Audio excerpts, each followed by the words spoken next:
بسم الله السلام عليكم ورحمة الله وبركاته دمان ولا خيارتي أصحابتان جعل هاي جنرال كيغان واني وعيقلين كحيران ولا ليال سود دواد إن شاء الرحمن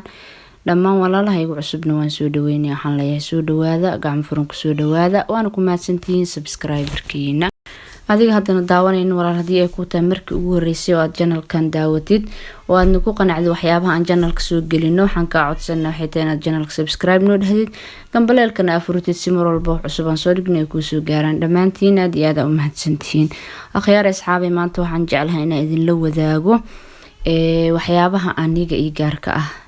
ma dhihi karo aniga ii gaarka laakiin dad badan sameeyo laakiin waa jeclaada aniga inaan idin la wadaago waxyaabaha markii aan aniga hawsha qabanayo ana aad u jeclahay inaan ma aragtaa waqtiga isku dhaafiyo ama hawsha aan ma aragtaa isku ilowsiyo waxa horta mar doonto maanta casriga aan noolnahay dadku inaysan ma aragtaa hawlaha iska qabsanin inta badan ayagoo ma aragtaa aan wax un waqtiga isku dhaafinin iska daa casrigan aan noolnahay casriyadii hore xataa iyo ma aragtaa xilliyadii ma aragtaa tiknoolajiyadu aysan heerkan gaarsiisanayn caalamkan uusan sida hadda loo noolyahay oo kale aan loo nooleen ayaa waxaa jiri jirtay saan wada ognahay in wax la dhaho hees hawleed ay jiri jirtay Soomahan waa laga yaabaa dad badan inay maqleen marka waa iska dabiici qofka bani aadamka ah inuu inta badan maxay toole wax un waqtigiisa uu isku dhaafiyo si uu hawsha culeyskeeda u dareemin ama uusan maxay toole daali waxyaabo noocaas intuu hawsha wada uusan u dareemin marka ani waxaan jeclahay insha Allah hadii la yiraahdo wax aniga aan macnihi aan jeclahay aad ku xiiseeyo marka aan hawsha qabanayo inaan idin la wadaago insha Allah أنا هرت سديدة بإنت بدن وحن جعلها مجعلي وحيابها أن ما عرفت وقتي جليني إني النقدان وحن وحبها بيراتي أنا كفايدين إذا مرة هاي وقتي يقول أنو حن قليا وحن وح كفايده ويجرتان مرة عن وحيابي انترتينمنت ما عرفتان عن وقتي أنا سمي وقتي كقاطو لكن ما بدنو ما نجعلي آد وما نجعل حقيقي صوت حيته وقتي واقالي waxaan ognahay waqtigu ma aragtaa in laga faa'iideysto inuu ku fiican yahay hadii kale hadhow waxa way shalaati iyo wuxuu ku noqon nadaama Soomahan marka insha Allah sida daraadeed aniga waxaan jeclahay markii aan ma aragtaa hawsha qabanayo ama cunada karinayo ama guriga hagaajinayo ama wixii badbaadi hawla markaasii aan gacanta ku hayo xitaa hadda ii suurta gasho haday noqoto xataa inaan shaqeynayo oo marka qaar meelaha qaar oo shaqooyinka qaar haday suurta gal tahay waxaan sameeyay xitaa sameecad baan soo qaataa dhagaha ayaan waxaan gashtaa teleefankeyga ayaan dhagaha surtaa markaan waxaan aad u jeclahay inaan dhowrkan qodob soo socdo inaan aad u dhageysto sababtan waa idin sheegayaa waxyaabaha ugu horeeya aan jeclahay inaan dhageysto horta waxa lambar 1 ka ah muxaadaraadka aadan xiisiyaa culimada dhamaantood iyo kala socno culimada dhan waan jeclahay muxaadaraadka inaan dhageysto aadan ardaas u jeclahay waxaan jeclahay muxaadaro ma jirto shuuqda mid cusub iyo mid hore iyo aad waxaan u jeclahay ma aragtaa inaysan i dhaafin taas horta waa taasi horta waa mid koowaad oo aan jeclahay inaan waqtiga geliyo markii aan hawl haysto sababta hadda idin raaciyana waxay tahay marar badan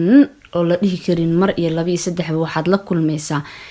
كسكو علمي عاد كفائدي سيد علماء ما عرفت موضوع مركز كهاد لايان علمي كاغا كرديو يا قوانتا اكيليسيد تاس كسكو مربضا waxaa dhacdo in culimada caadada sida caadada ah markay muxaadaraadka qaar dhamaadaan in su'aal la weydiiso mararna waxaad arkaysaa ma aragta fiidiyoyaal dhan oo su'aalo ka kooban marka su'aalaas marar badan aniga waxaan la kulmay qaasatan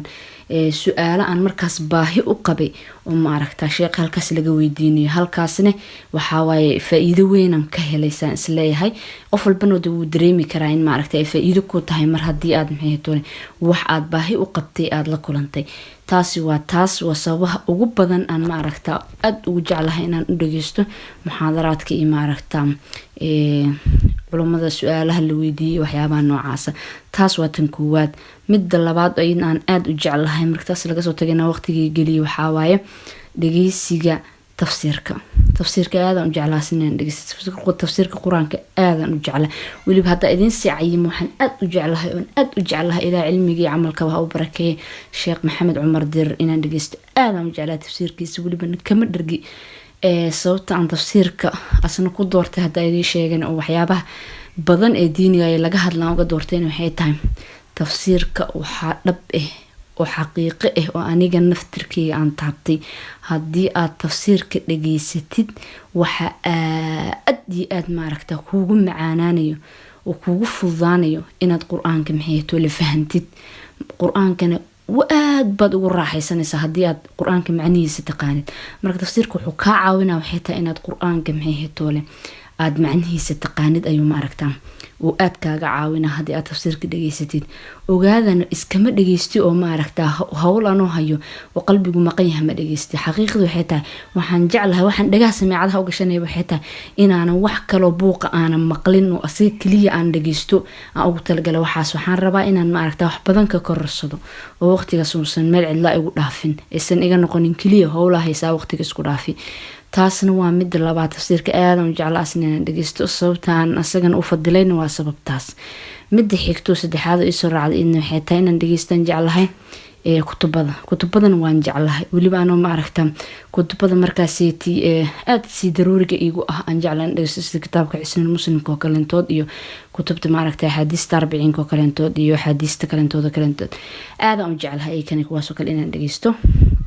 iyo kutubta ma aragtaa fiqiga kalentood ama kuwa ahkaamta ka hadlo kalentood ahkaamta soonka ahkaamta xeydka ahkaamaha soo faraha badan loo dhan ahkaamta salaada kutubtaas oo dhan ayagana waan jeclaa sababtana maxay tahay waa iska garan kartaan oo waxyaabo badan oo cibaadooyinka aan sameeynay ma aragtaa xiriir leh ayaa ayagana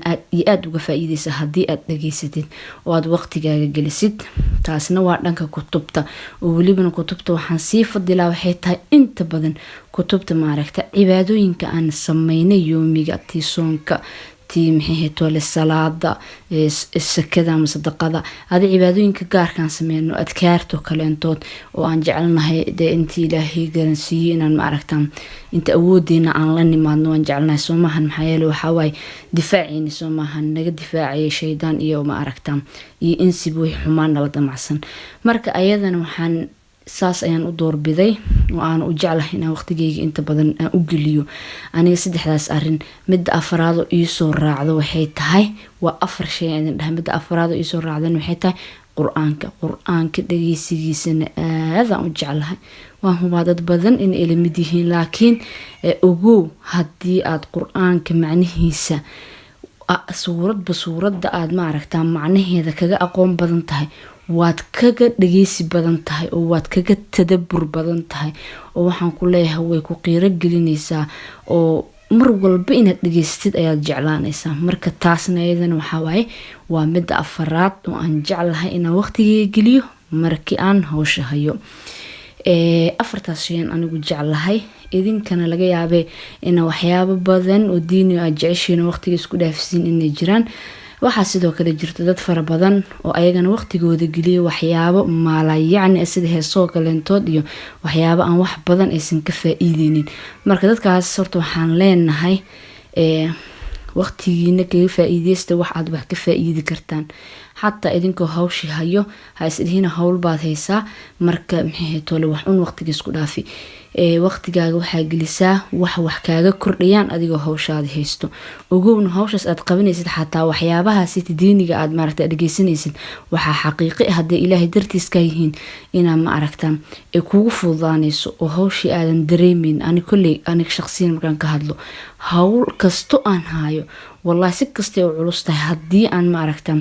waxyaabahaas ay sheegay aan dhageysto waxaan arkaa iyadoo si surca ku dhamaatay waliba anoo inta badan hatta marka aan aad ka u daalanahay hadii aan dhagaha gashto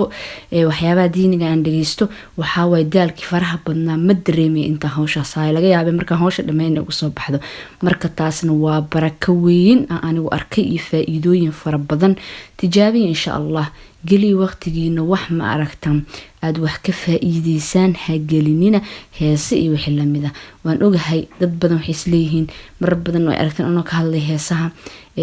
suurtagal maahan qof inuu ma aragtaa kilib yar oo meel ka soo duubtay oo wax intuu ka bedelo oo ma aragtaa heesaha iyo waxaas uu kaga joogsado laakiin aniga waxaan ku leeyahay waa suurtagal